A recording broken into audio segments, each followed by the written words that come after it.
Welcome to the On Your Mind podcast, where we believe mental illness can be temporary and transformative. Stay tuned for innovative, effective tools from experts in the field of mental health. Hosted by Timothy J. Hayes, psychologist. This podcast aims to change the narrative around mental illness. Move from a place of fear to a place of hope and solutions. Here on Your Mind.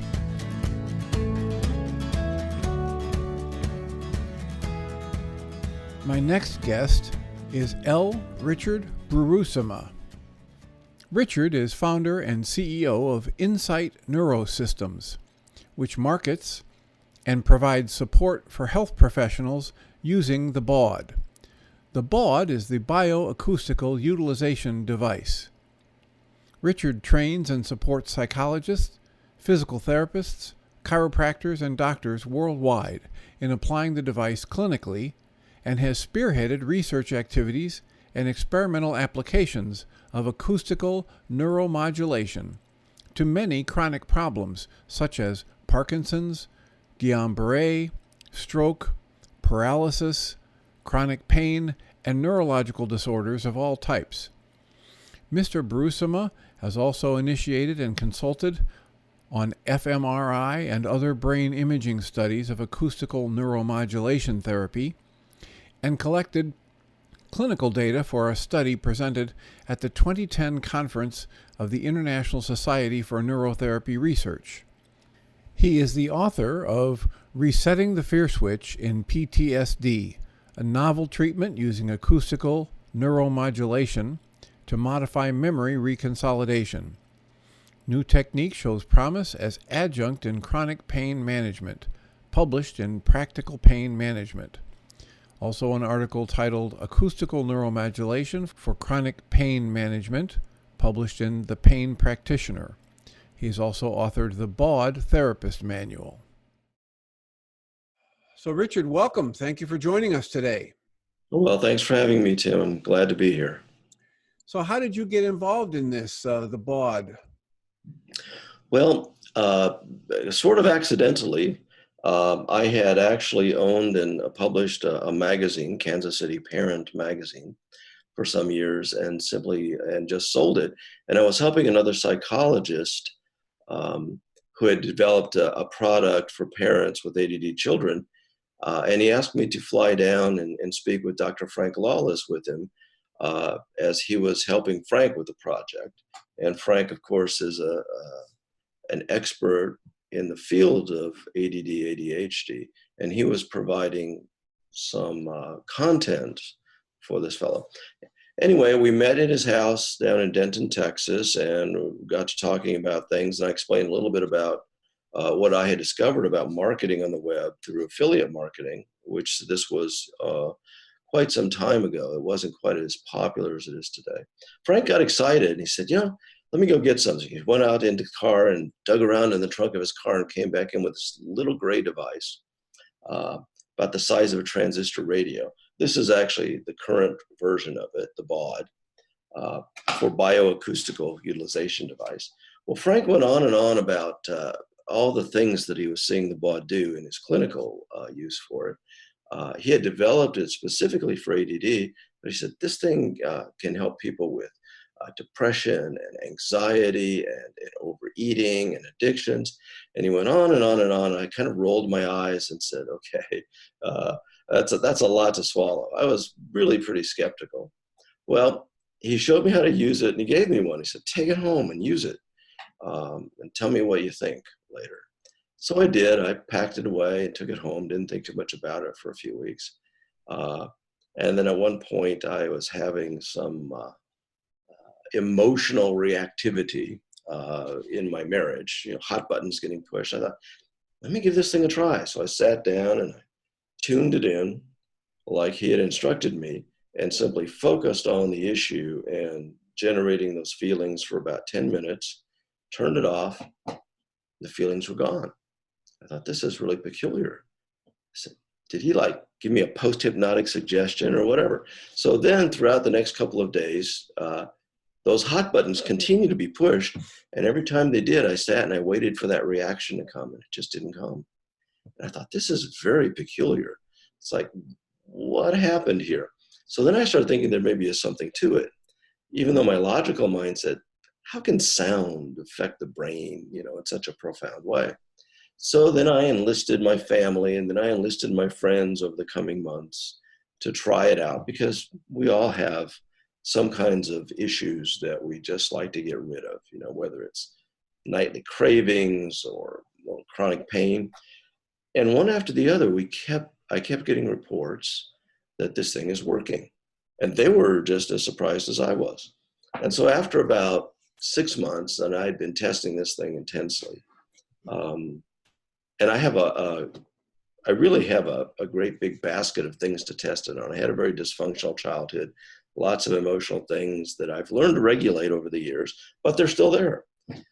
And now, one by one, I was sitting down with the BAUD, and they were just kind of like falling away. And I thought, this is like the most amazing thing ever. So I thought, I'm going to take this out, and I'm going to sort of share this with therapists, because I've never heard of anything like it. And I had just sold a business, as I mentioned, and so I put together another little business and went out to conferences and started presenting it, and was met, of course, with the same skepticism that I had, because it's such a there's a cognitive sort of gap, I guess, that you look at this, you go, I just don't see how they could possibly work, and yet it does. So that started me on the path. First of all, I got a number of therapists interested, really the early adopters, which comprise, well, maybe 15, 20%. The rest were just like, I don't believe in that, yada, yada, yada. And I did take it to the ISNR conference, which is therapists who are really integrating neurotherapy. And they were much more sort of persuaded by it. In particular, when Frank presented a paper there. Frank is quite well known in the community. He's got really amazing credentials, and he's been doing this stuff since.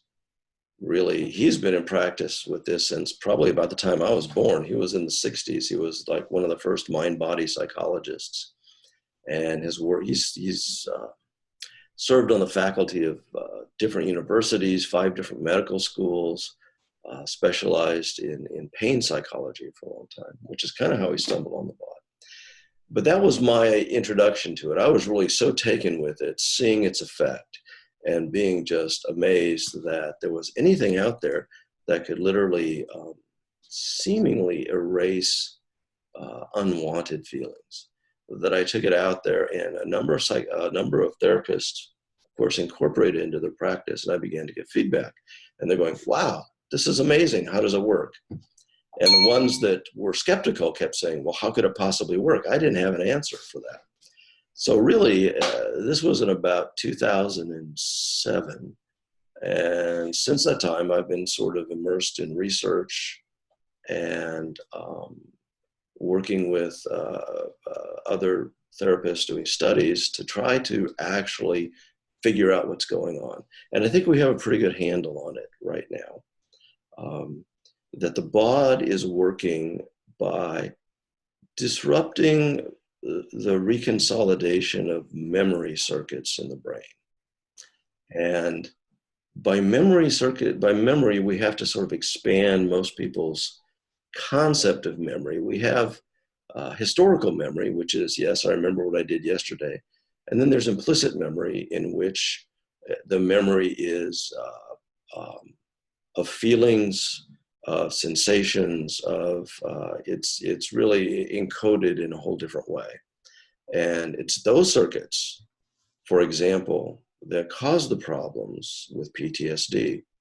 PTSD is really a problem where the traumatic experience happens, the brain memory circuits get sensitized, and they stay firing at, we'll call it high volume. So it's really a problem that the memory doesn't resolve. The brain plasticity has been interrupted, in that plasticity means both to respond to the situation of high trauma and then reset to normal. So we're seeing a maladaptive plasticity in which traumatic experiences or chronic pain or constant stimulation through addiction sets up these sensitized circuits in the brain and really drives the problem in large part. And so really for about the last 12 years, I've been working with therapists to try to really define what's going on and seeing some pretty amazing results. Wonderful. So do you have a primary way that you get information out about this, that you expose either therapists or the general public to the existence of the BAUD and how to use it? Well, we do have a website called baudtherapy.com, in which I've listed lots of results, testimonials from therapists and users, links to studies, as well as to media. You know, interestingly, Dr. Frank Lawless was Dr. Phil's mentor or advisor when he went from law into psychology, and they bonded. So Dr. Lawless works with Dr. Phil, and the BAUD has been presented on the Dr. Phil show several times. It's been on The Doctors, it's been on Oprah, it's been on some national television. But really, the interesting thing and the unfortunate thing with the BAUD is that there's no big money behind it, like from a pharmaceutical company that would help drive it into mainstream acceptance. And so that acceptance is going to come, I think it has been coming pretty slowly, although we've laid a pretty credible foundation now with studies. Another colleague of mine, Dr. George Lindenfeld, has really been leading the way. He's really committed he's seen the results of this, first of all, with PTSD. In fact, when I first talked to him about it years ago, he called me up. He heard about it from his daughter, who is also a therapist. So he started using it, and he called me up and he said, you know, I hate to admit this, but I've spent 45 years as a therapist. And when I see the results of the BAUD compared to my therapy, I feel like I've hardly been doing anything. Because he was seeing folks with severe PTSD symptomology. They've seen the symptoms remit within just 1 or 2 or 3 sessions. So this is really a dramatically different result than we get from almost any other therapy, although it does share some commonality with other therapies. So George really has led the way in credibility. He's had several published studies in peer-reviewed journals and has just had another one accepted in Military Psychology, which is an APA journal. So we're having, by peer-reviewed, of course, that means other experts in the field are looking at this and finding it all credible.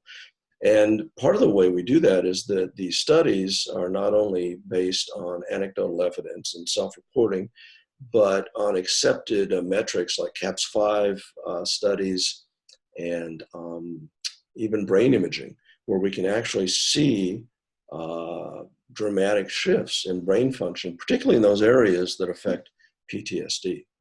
So what type of brain imaging are you talking about? Is that QEEG neurofeedback, or is that functional MRI? What imaging are they? Well, we have, my daughter actually was in a clinical psych program at Kansas University working in the imaging lab. She did a study with an fMRI using the BAUD. Most of the imaging, due to the expense, has been EEG and Loretta imaging. Loretta being low resolution tomography analysis. It gives a picture of what's happening in the deeper part of the brain, because EEG really just measures the electrical activity on the outside of the brain. Excellent. So can you give a little how-to? How is this used? It's a little device. It's called the BioAcoustical Utilization Device.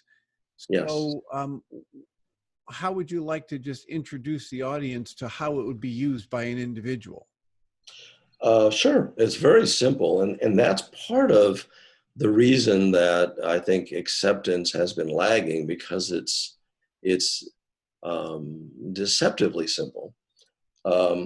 First of all, this device is really like a happy accident.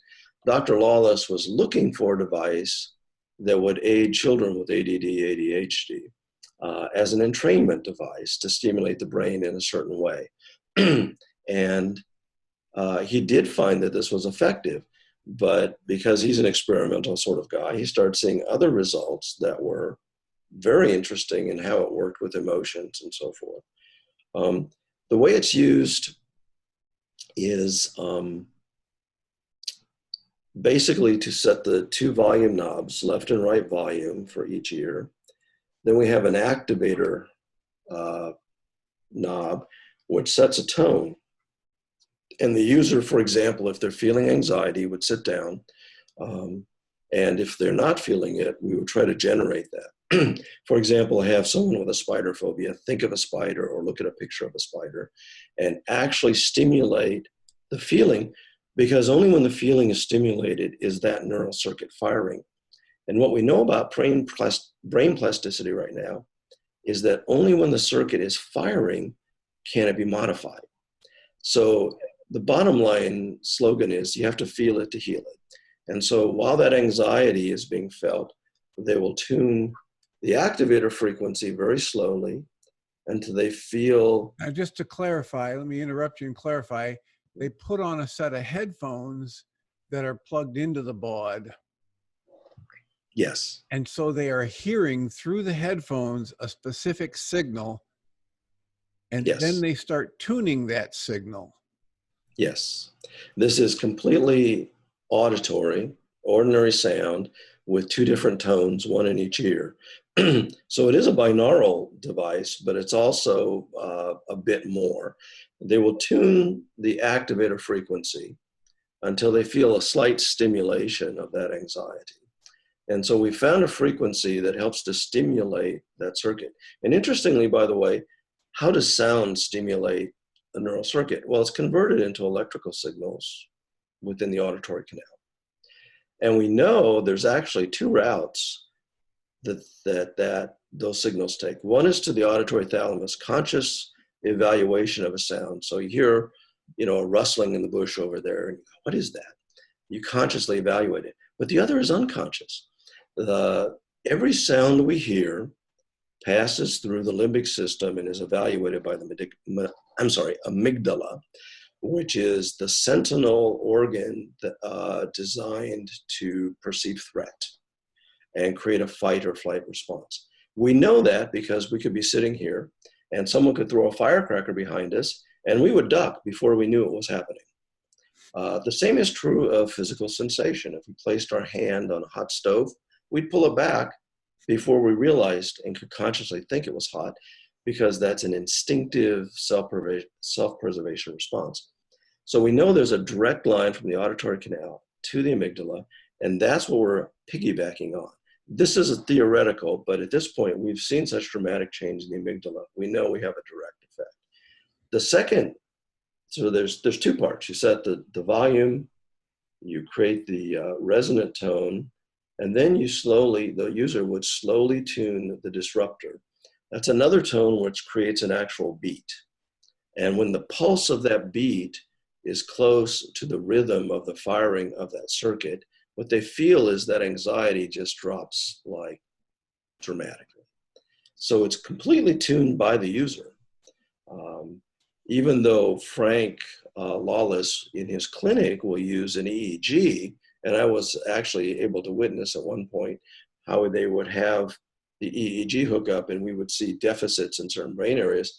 And as someone tuned the BAUD while they were on the EEG, we could watch the reading shift. It was pretty amazing. So that's really as simple as it is. We find the right frequencies that seem to neutralize the feeling.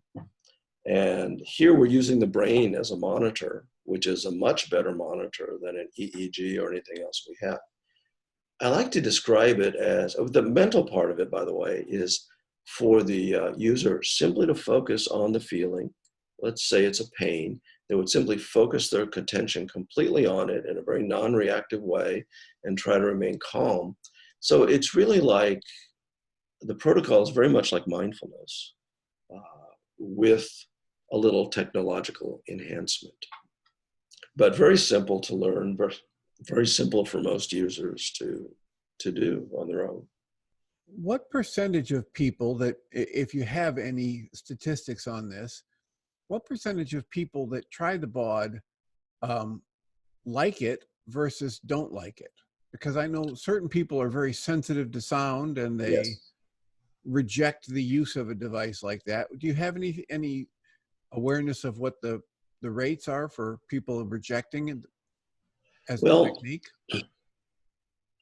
Yes. In fact, in one of the studies I co-authored with a doctor of physical therapy, he worked with patients who had a high degree of central sensitization. And a good number of them found the BAUD sound to be aversive and didn't want to hear it because it's not a pleasant sound. It's kind of like, it's been described as angry buzzing bees by some people. But there's a point to that. Now, what's happening there is the BAUD both stimulates the amygdala and it stimulates a disruption of the circuitry there.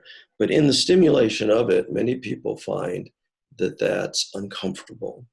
And so there's a minority of people that have high sensitization that simply can't tolerate the sound. Now, here's an interesting story. My wife was one of those. She'd suffered for many years with fibromyalgia. And again, the methodology of how the brain becomes sensitized is constant pain, sensitizes those circuits to be always on. She put the BAUD on. I said, try this. It's supposed to be good for pain. She turned it on, made a face, ripped the headphones off, and threw them across the room and said, I'm never putting that thing on again. It was awful. And what happened was the sudden stimulation, I think, really activated a lot of the pain circuits that we can compartmentalize and keep really out of our consciousness. The interesting thing is when she saw what was happening with the rest of the family, everybody else getting results, she wanted to give it another try. And so we worked with setting some headphones off to the side, lowering the volume. She took it in small amounts. And eventually, now she can use it at high volume in an ordinary way. But when the BAUD effect sets in, first there's the stimulation, and then there's the neutralization. I would say the number of people that can't tolerate the sound is very, very small, maybe 2 or 3%. As far as effectiveness, I have, not for the past 5 years or so, but I did several surveys early on with the BAUD. And therapists reported, in both cases, the numbers were very close. 76% reported patients getting good to excellent results. And I quantified that as at least half to most of the symptom was relieved. Wonderful. So do you have a sense, are you getting active feedback from therapists that are using it in the field about the kinds of symptomatology that they're targeting the most with the BAUD? Well, because most of our customers are psychologists and neurotherapists, and a minority of them are physical therapists or MDs, most of the feedback is on psychotherapy types of issues. But we're getting feedback across the spectrum. And what we're finding is very interesting. And this actually suggests that the BAUD has implications not just for therapy and emotions, but for physical medicine. We're getting reports back that it can relieve pain in a very profound way. Also, addictive behaviors, and as well as primarily anxiety. It seems to be the best, or at least the most popular target for the BAUD.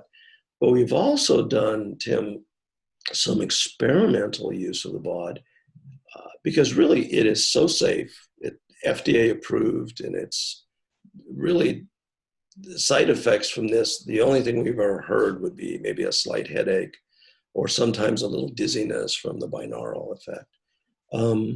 So really there's a no-lose proposition. We've seen it improve stroke symptoms from balance to weakness. On the website, there's actually a video of a fellow with tremors, and as he tunes the BAUD, you can actually see the tremor diminish to almost nothing. We've had a lot of feedback on Parkinson's and other tremors. Doesn't seem to matter the cause of it. The BAUD is able to reduce them, not eliminate them. And of course, a variety, interestingly, of problems that really were never diagnosed. There was no label for them, but they had a neurological component, and the BAUD has been able to help. Also, irritable bowel syndrome, a variety of other things that we've seen. So what we found here, and I'd like to just make a sort of a statement based on my years of experience with this. I really believe the principle that we're working with here is going to be, once it's fully understood and embraced, it's going to change psychology, psychotherapy as much or more than the introduction of medications. And a lot of physical medicine, pain treatment, right now, which is just so problematic with the opioids. They don't work for everyone, and they are addictive as all get out. We've had a number of case reports of people able to reduce or even go off of opioid medication. I can tell you about one who's very interesting if you want to hear. Please. His name is Klaus. Klaus is a Swedish fella who contacted me by email and told me his story. His story is that he contacted Guillain-Barré syndrome at the age of 55. Now, Guillain-Barré is an autoimmune response that gets triggered in the body, where the body then attacks itself and also somehow degrades the sheath around the nervous system. He had such a severe case of it that he was in the hospital. He lost his breathing ability. He was on a ventilator for 5 days. He couldn't move anything but his eyelids. But as usual, these victims, they recover from it. So he recovered partially. He was paralyzed from the knees down, didn't have any sensation below that, except for ongoing, excruciating level 8 or 9 pain most days. So Klaus was on a regimen of oxycodone daily. Several times a week, he self-administered morphine. And several times a year, he had to go into the hospital for high-dose morphine, where they had to monitor his respiration in order to try to knock down the pain. I honestly didn't know if it could work in this case, but I loaned him a BAUD and walked him through it over Skype. And a week later, I was wondering about him. I hadn't heard back from him. He contacted me and told me that he had done the BAUD 3 times. His pain level was down to 1 or 2. He was going off of his oxycodone and morphine. And I am still surprised at some of these results because they're so unexpected. There's the mind goes, how is that possible? That he couldn't get relief any other way. Well, what we know about now, again, sensitization, chronic pain can create central sensitization in which the pain itself becomes the problem. His body actually had healed up enough to where the pain circuits in the peripheral system weren't even firing much anymore. It was all in the brain. It kept getting triggered in the brain. Klaus, needless to say, he was thrilled. And he started sending letters out to other Guillain-Barré groups and so forth. But that was just an extreme example. That was, by the way, after 15 years. He contacted me when he was 70. So he had been on this regimen for 15 years. Well, that's a delightful story. And it makes me want to ask, Do you know about the work of Dr. John Sarno?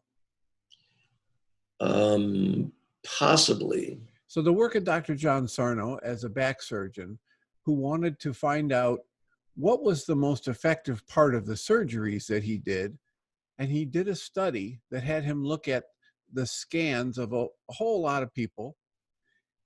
And what he was forced to conclude at the end of that study was that nothing he was doing in his back surgery was relieving the pain that people had, because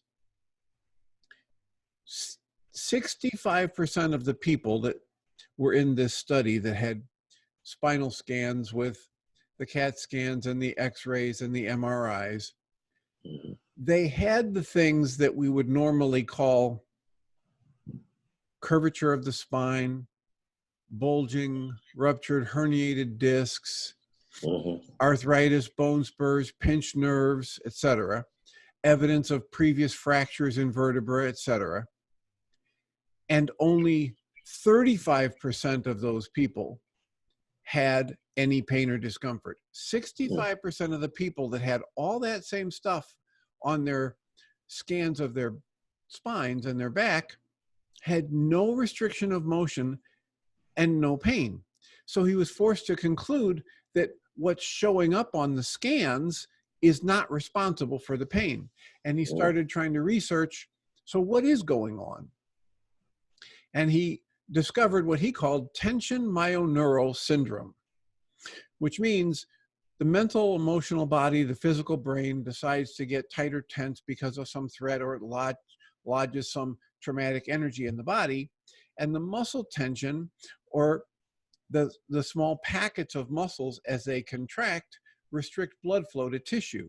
And what he discovered is that the smallest, even a 10% decrease in oxygen flow to tissue is enough to generate excruciating pain. So he quit doing back surgery and started doing a psychoeducational approach. And as a good back surgeon, his results were about 35% complete reduction of pain, complete elimination of pain, and restoration of motion. And that's a pretty good, well, and the third factor there is no need for an additional surgery. Yes. So that's a really good rate for a back surgeon, 35, 36, 38, 40%. Most of us would say that's not a very good rate, but when you consider the fact that even a larger percent end up getting complete elimination of pain and complete restoration of motion, but in 4 or 5 years, they've got to go have another surgery to get rid of the scar tissue that's built up or whatever. When he quit doing surgeries altogether and moved to this psychoeducational model, his success rate went above 80%. So he's written books, and it's Dr. John Sarno, S-A-R-N-O. He's no longer with us. He left his body a year or so ago. So people can get access to that through his books. And you can also go, and there was a documentary that was completed just before he died, so he got to see it. And that documentary is available online for $5 or $6 at All the Rage DOC, All the Rage Documentary, DOC.com. So it's all one word, All the Rage DOC.com.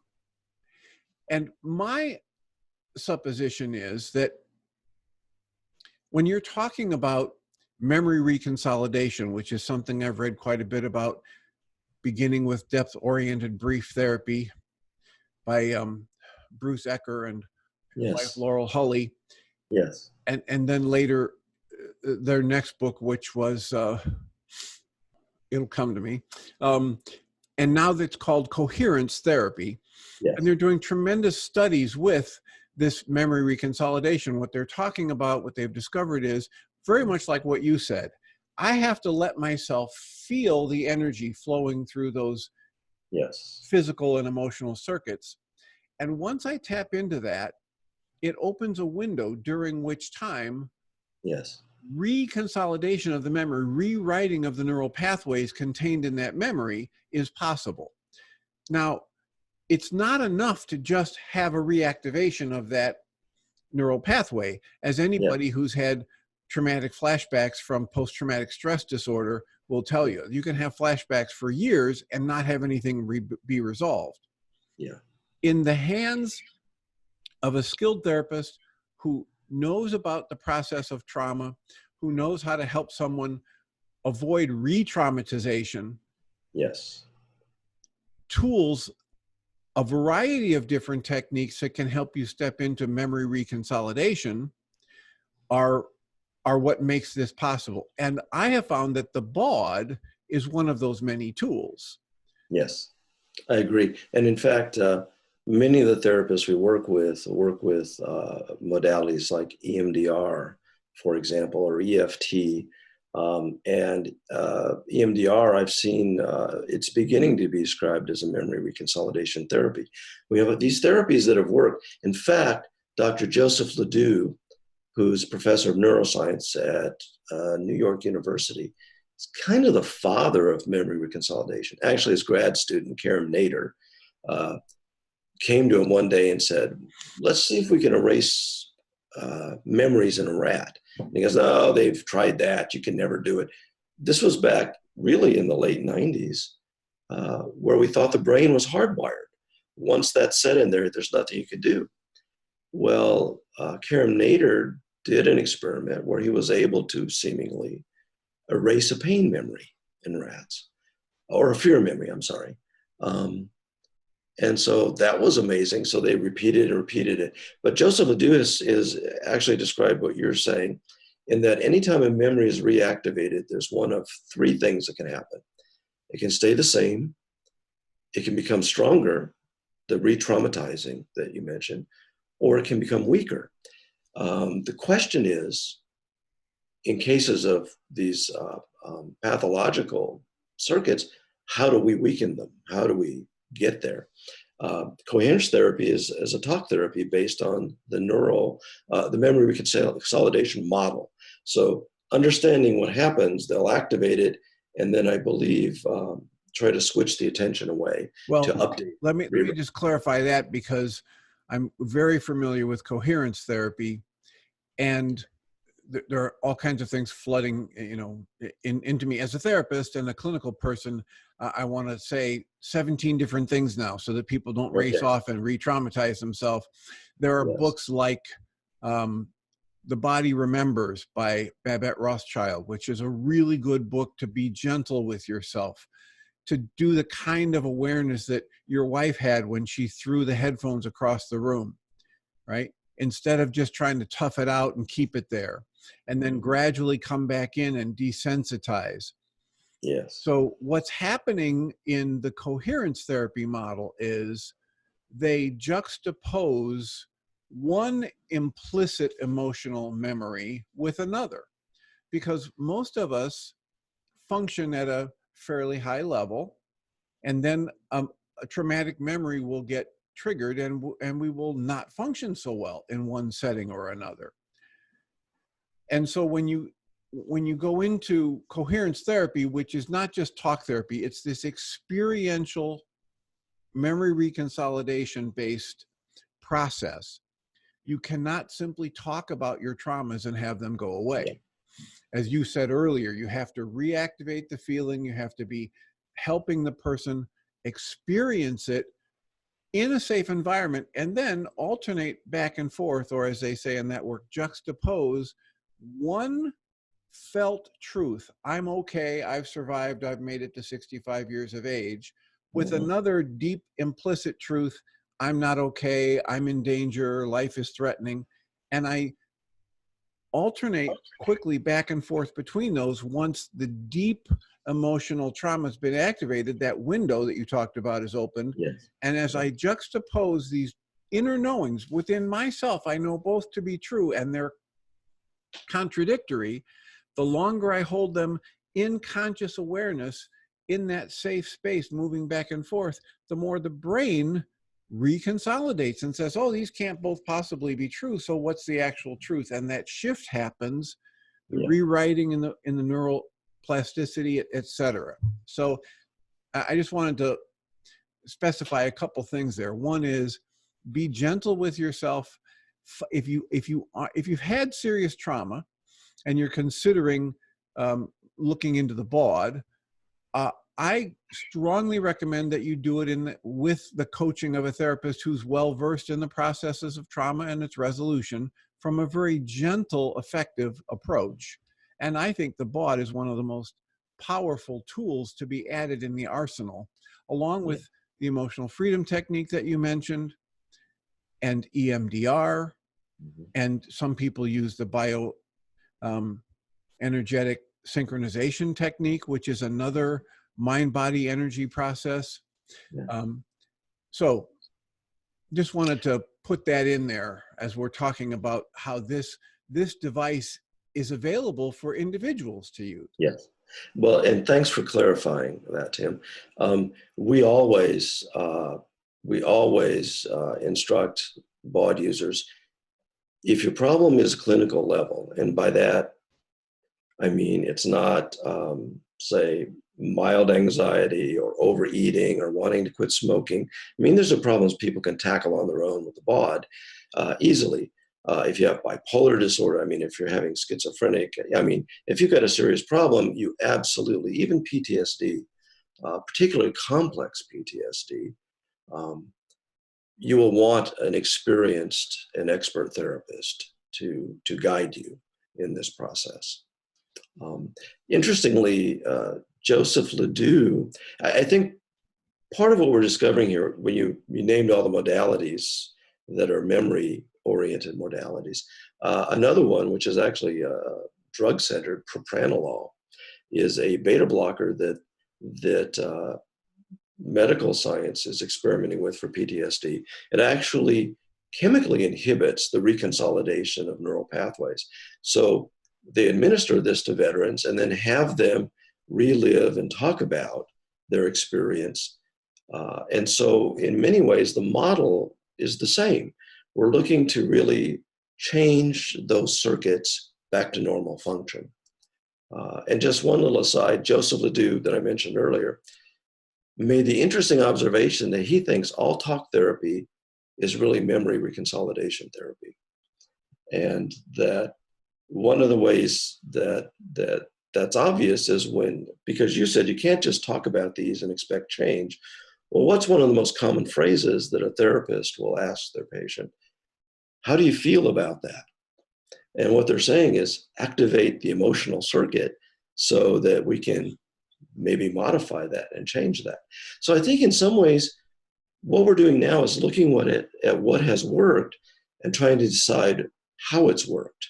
And the BAUD is really just one of a number of different things. It's really a safe and rapid, effective tool. But I think the principle that all of these operate by, the principle in the brain, is going to be really the basis of huge changes in mental health and even things like pain therapy. Yeah, I agree. And I've seen a lot of it in my practice. I've had the blessing of being introduced to a number of these techniques. And I'm grateful to the person that told me about the BAUD a couple of years ago. Actually, it's only about 1.5 years ago, I think. Unlocking the Emotional Brain is the second book by Bruce Ecker and Laurel Hulley and Robin Tissick, as they moved from calling it the depth-oriented brief therapy to coherence therapy, and they published that second book. And again, a lot of research is happening. And what they're discovering is when there's a lasting shift made, whether it's just from talking to somebody or having a deep experience or using something like the BAUD, probably what's happened is a memory has been reconsolidated. Neural rewiring has taken place. Yes. What is it about the BAUD that I haven't even mentioned yet? What, as we'll wind down this interview, what else would you like to say that maybe I haven't even asked you about yet?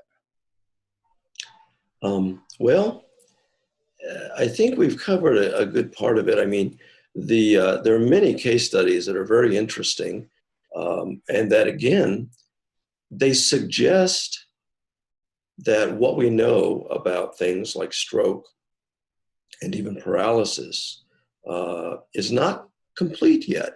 I actually worked with a young lady who was a quadriplegic, a tetraplegic, for 10 years. She contacted me. She was she was applying for to be accepted into a neuropsychology program, PhD program. And she read about the BAUD and was very interested in trying it herself. She was in a wheelchair. She was not a complete injury, not complete tetraplegic. She had some control over her arm muscles, but her hands were clasped and she couldn't walk. So she wanted to see if the BAUD could do anything for her. And I said, just don't know. Possibly. We did have one sort of odd report from a clinic in Switzerland where a lady was using the BAUD on an emotional issue, and she was in a wheelchair as well. And she suddenly perked up and said, I can feel something that I couldn't feel for the last 30 years. Somehow some sensation came to life in her lower pelvic region. So I said, let's give it a try. There's really no harm. And this lady, Lisa, was an athlete. She was quite disciplined, and she was ready to give it her all. An athlete before she was injured, unfortunately by a bullet wound, some stray bullet that someone fired at a party. So we started working on this. And one of the first things we're able to do, a lot of people don't realize that paralysis often brings neurogenic pain. That when the brain is not getting any signals from the legs, it often sort of senses there's something wrong and interprets that as pain. So a lot of paraplegic and tetraplegics will have light to even severe neurogenic pain. Lisa's was just moderate, but we were able to eliminate that really with one session on each leg, which was pretty amazing and delightful to her. The other things she wanted to do were much more ambitious. Her greatest goal, of course, was to get use of her hands back. We didn't accomplish that, but what we did accomplish through applying some of the latest research and techniques they're using electricity, we were able for Lisa to regain sensation in her hands. She could actually feel again for the first time in 10 years, which she was delighted about. And so that, the stroke recovery and others suggest there's a lot more going on with the circuitry in the brain, because we know that people can rehabilitate from stroke with physical therapy. Theoretically, they can grow new neurons to replace the injured ones. But what we're seeing here, for example, with an 83-year-old fellow, man that I worked with personally, who had lost balance completely on one side of his body. It was very bothersome to him. Within 5 minutes, we were able to get that back almost completely. You can't grow neurons in 5 minutes, so something else was going on. And so I started putting questions out to doctors that I worked with. It's like, if everybody's stroke is different and in a different area of the brain, why is it the same set of symptoms? Balance, weakness, speech, swallowing. Those areas of the brain can't be affected in everybody. Well, they didn't really have an answer to that. And so my theory is that that the trauma of the physical problem, like the emotional trauma of PTSD, somehow shocks the brain, and the circuits are just somehow impaired. And so we're seeing things that should take a long time to heal, coming back quickly. Beyond that, with the BAUD, I'm not sure what else to say. I mean, there's so much going on right now. Research continues. It's being applied right now in 23 countries around the world. Based on the last survey, an estimated 1 million clinical uses. So we have a lot of data that has been given back to us anecdotally. We have now assembling studies that are being published. But in the meantime, it works. All right, wonderful. I'm so glad that you were willing to talk with us about this, to get some of this information out there. One more time, would you give us the website where people can go to find out more about it or purchase a BAUD? Sure. It's called BAUD Therapy, BAUD therapy.com. You'll find all sorts of information there and the ability to order through. And again, we do recommend you work with your therapist. I have worked personally coaching therapists with the background of it, and so they could monitor and work with their patients. And I'm happy to do that as well. Great. And my recommendation to people is to go check out the website, but also if you're working with a therapist, let her know about this. Let him know about it. Richard, I greatly appreciate your time. Thank you so much. I look forward to catching up in a year or two to see where it's taken us. Thank you, Tim. And I look forward to hearing later about some of your successes with the BAUD. Well, we'll do it. We'll schedule another time. Thanks so much for the time. You're most welcome. Thank you. Take care. Bye-bye.